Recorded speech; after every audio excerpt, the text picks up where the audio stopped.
विद्यार्थी मित्रांनो, सुरू करत आहोत आपल्या सिरीजचं नवीन चॅप्टर, ज्याचं नाव आहे शिरा धमनी स्त्रोतस. त्याला आपण 3 पार्ट मध्ये करणार आहेत: शिरा शारीर, धमनी शारीर आणि स्त्रोतस शारीर. सर्वात पहिलं सुरू करू शिरा शारीर पासून.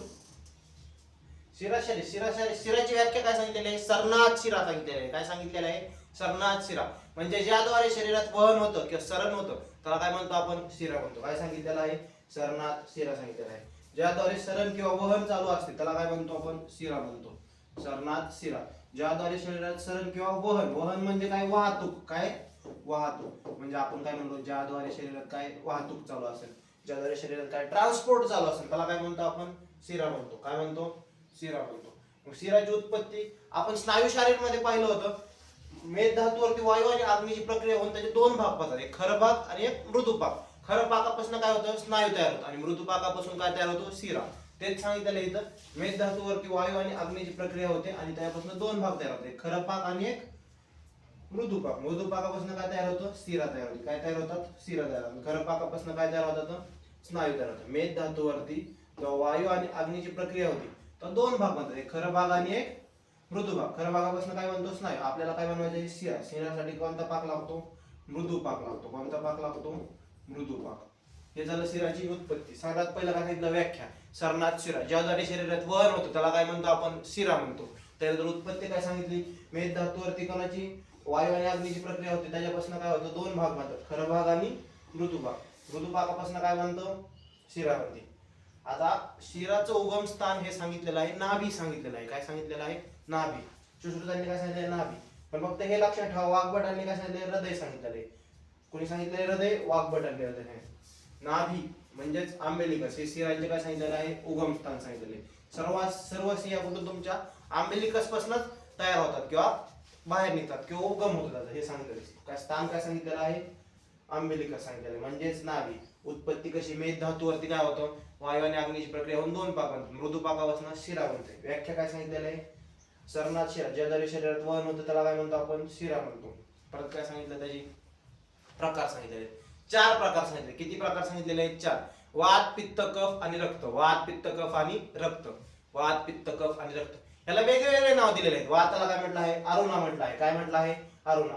पित्ताला नीला, कफाला गौरी आणि रक्ताला रोहिणी. कसं लक्षात ठेवायचं? अंगार लक्षात ठेवायचं. कसं लक्षात ठेवायचं? ANGR अंगार म्हणजे अरुणा कोणासाठी सांगितलेलं आहे? वात. नीला कोणासाठी सांगितलेलं आहे? पित्त. गौरी कोणासाठी सांगितलेलं आहे? कफ. आणि रोहिणी कोणासाठी सांगितलेलं आहे?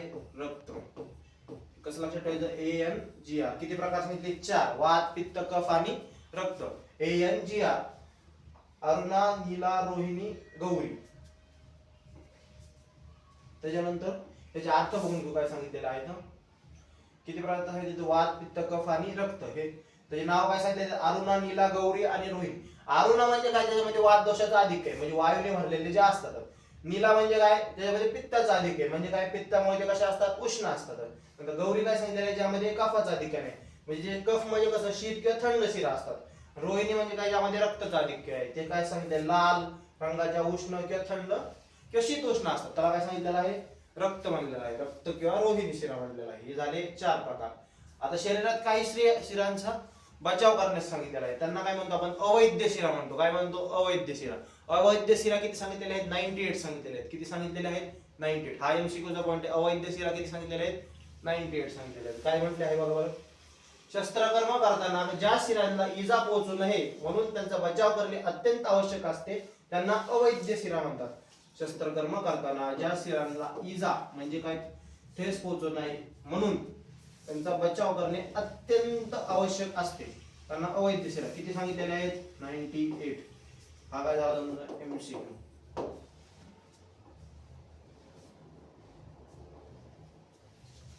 त्याच्यानंतर शिराचे नंतर काय सांगितलेलं आहे? शिराचे काय सांगितले? कार्य सांगितले. शिराला कोणासोबत कम्पेअर केलेले? बागेतील सिंचनाप्रमाणे केलेलं आहे कम्पेअर. म्हणजे काय सांगितलेलं आहे? शिरांची तुलना करताना बागेतील सिंचन व्यवस्थेशी तुलना केली आहे. कशाची व्यवस्थेशी तुलना केली आहे? सिंचन व्यवस्था. ते काय म्हणतात? ज्याप्रमाणे पाट्याने पाणी बागेतील वाफांना झाडांचे पोषण होते म्हणजे शेताचे पाटे असतात, वेगवेगळे पाटे वेगवेगळ्या पार्ट्सला जातात आणि काय करतात? तिथं पोषण करतात किंवा त्या झाडाला पाणी पुरवतात. तसेच शिरा वेगवेगळ्या डायरेक्शनला जाऊन बॉडीमध्ये काय करतात? न्यूट्रिशन प्रोव्हाइड करतात. ज्याप्रमाणे पाट्याच्या पाण्याने बागेतील वाफांचे किंवा झाडांचे पोषण होते, त्याचप्रमाणे शिरांचे आकुंचन व प्रसारण, ह्या विशिष्ट आकुंचन म्हणजे कॉन्ट्रॅक्शन, प्रसारण याच्यामुळे काय शिरांचे पोषण किंवा धारण होते हे सांगितलेलं आहे. हे काय झालं, शिरांचं कार्य झालं. त्याच्यानंतर कार्याच्या नंतर काय सांगितलेलं आहे, शिरांची संख्या सांगितलेली. काय सांगितलेली आहे, संख्या. संख्या किती सांगितलेली आहे शिरांची, एकूण 700 शिरा असतात. शिरा 700, शिरा किती 700. धमन्या किती सांगितलेले असतात, 24 सांगितलेले आहेत. किती 24.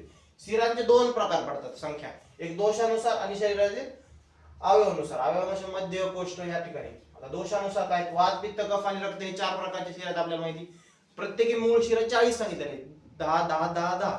पण त्याच्यानंतर विभाजन होतं 175 175 175 175, म्हणजे किती झाले टोटल 700 झाले. वात पित्त कफ आणि रक्त किती शिरा आहेत, 700.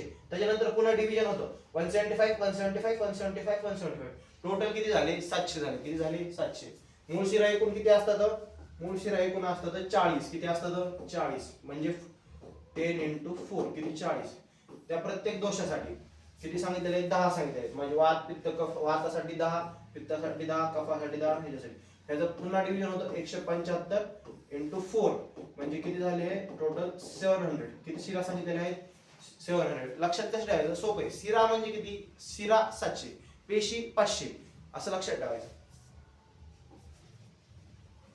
किती सांगितले, वात पित्त कफ आणि रक्त 10 10 10 10. त्याचे पुन्हा किती प्रकार पडतात, 175 175 175 175. आता 700 चा डिव्हिजन अवयवानुसार कसं सांगितलेलं आहे, शाखा प्रदेशी 400 असतात, 100 100 100 100. त्याच्यानंतर शीर किंवा ग्रीवा प्रदेशी असतात 164. किती असतात 164. मग राहिले किती 136 कुठं, कोष्ठ प्रदेशी सांगितलेले. शाखा प्रदेशी 400, शीर आणि ग्रीवा प्रदेशी 164, कोष्ठ प्रदेशी 136. आता शिरावेद सांगितलेला आहे. शिरावेद म्हणजे रक्त मोक्षण चिकित्सा करताना आपण शिरावेदचा उपयोग करतो. म्हणजे एक अत्यंत प्रभावी पद्धत आहे. त्यामध्ये आपण काय करतो, शरीराचे दूषित रक्त आहे ना, शरीराला आपण छेद करतो. छेद करून त्यातलं दूषित रक्त बाहेर काढतो. त्याला काय म्हणलं आहे, शिरावेद म्हटलं आहे. काय म्हटलं आहे, शिरावेद म्हटलं आहे. ह्यालाच आपण अर्धचिकित्सा पण म्हणतो. काय म्हणतो, अर्धचिकित्सा पण म्हणतो. तर काय सांगितलं आहे, शिरावेद ही रक्तमोक्षण चिकित्सेतील एक अत्यंत प्रभावी पद्धत आहे. त्यालाच आपण अर्धचिकित्सा असंही म्हटलं आहे.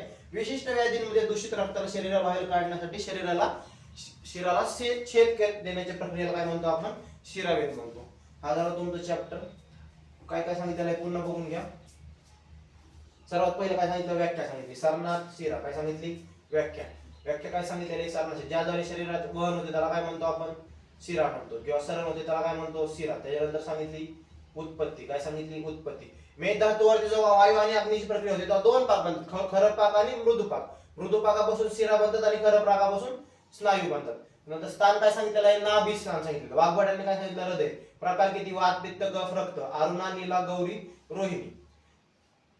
त्याच्यानंतर काय सांगितलं, अवैध शिरा किती सांगितले, 98 सारे. शिरांचे कार्य सांगितले. ज्याप्रमाणे बागेतील सिंचनाने वेगवेगळ्या भागाला जाऊन पोषण होतं, त्याचप्रमाणे शिरा पण आकुंचन आणि प्रसारणाने वेगवेगळ्या भागाला जाऊन पोषण करतात. त्याच्यानंतर काय सांगितलं, संख्या सांगितली. संख्या किती सांगितलेल्या आहेत, 700 सांगितलेले आहेत. तर 700 संख्या दोषानुसार वेगळे आणि अवयवानुसार वेगळे. दोषानुसार किती सांगितलेले आहेत, प्रत्येकी वात पित्त कफ आणि रक्त ते 10 10 10 10 आहे. पण त्याच्यानंतर विभाजन होते 175 175 175 175, टोटल किती सांगितले, 700. त्यानंतर अवयवानुसार किती, शाखा प्रदेश किती सांगितलेले आहेत, 400 सांगितलेले आहेत. नंतर शिर आणि ग्रीवा प्रदेश 164 आणि कोष्ठ प्रदेश 136 असे सांगितलेले आहेत.